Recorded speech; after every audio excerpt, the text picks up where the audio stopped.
Hi, Kelly Matzen back again, excited to offer you some of the essential Joyfully Parenting tips that I've had the pleasure of sharing with tens of thousands of parents on my blog that can dramatically help you to bring out the best in you and your kids. I'm here with you now to share parenting myth number 2 of our 5 biggest parenting myths. Parenting myth number 2 is this: a child's misbehavior is the problem. While on the surface, misbehaviors almost always seem to be the problem when it comes to family life, and most parents, likely even you, believe this to be the case and will go to child experts like me to help them fix these various misbehaviors.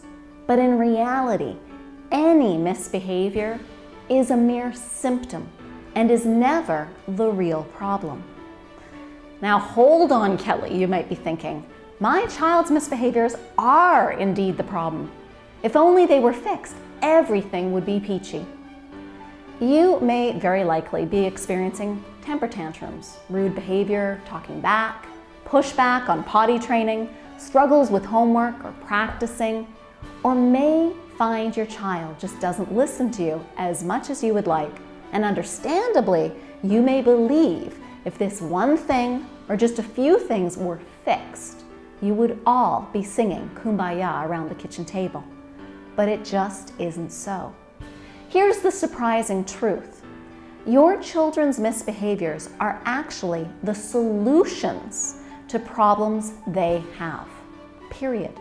So in this video, I invite you as your child's parent to find out what their true problems are and help them solve them in a positive way. In order to do this well, you will need to put on your parenting sleuthing hat and ask better questions about your child's behavior. First, you want to rule out the obvious, which is all too commonly overlooked even by the experts. Many times, your child's real problem is that they are tired, hungry, or on the verge of sickness, and acting out is a mere symptom of their physical problem. In these situations, your solution may be a simple matter of escorting them up to bed as quickly and lovingly as humanly possible, so sleep can do its magic.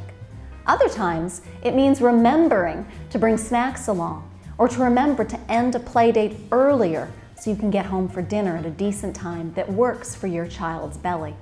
Other times still, it may mean to slow down. Even help your child take a break from their busy schedule so they can allow their body to heal or even to recharge. You know, it's easy for us parents to forget that something like an earache or an oncoming cold, even an ailment we aren't even aware of yet, can have our children functioning not at their emotional best. It's also helpful to remember how often children who are under the weather can still do so much. It's amazing to me that conditions that would have me flat on my back can have my child showing little signs of sickness. That is, until I add in the misbehaviors into the equation. Quicker meltdowns, greater dawdling, and inflexibility with changes to routines, transitions, even rules. Another common possibility to rule out is the fact that to most children, any attention is better than none at all. So your child's misbehavior may actually have solved their desire for more of your attention, something many children crave and even need. Your child may have unconsciously discovered that whining, pouting, interrupting, acting up, and being a difficult child, or even pummeling their sibling, is the best way to get and maybe even keep your attention. Now, at first blush, it may not make a lot of sense to you that your child's misbehavior, things that might annoy, frustrate, and anger you, actually solves a problem they have, like a need for attention. But when you start to see the world through their eyes and get a better grasp of their perceived needs and goals, you may start to see the parenting light, insight into the fact that some attention, even negative attention to a child, can be better than none at all. There are other possible goals of a child's misbehavior, but for now, I invite you to ask better questions when your child is misbehaving. Ask yourself, especially for repeated misbehaviors you regularly deal with, what might my child really be wanting? What need of theirs might not be met right now? Simply looking at their misbehavior from their point of view can greatly help you to stay calmer and react in the heat of the moment in a more respectful, loving, and calm way. Finally, I urge you to use what one mummy friend of mine suggests, which is to, quote, give a minute instead of say, in a minute.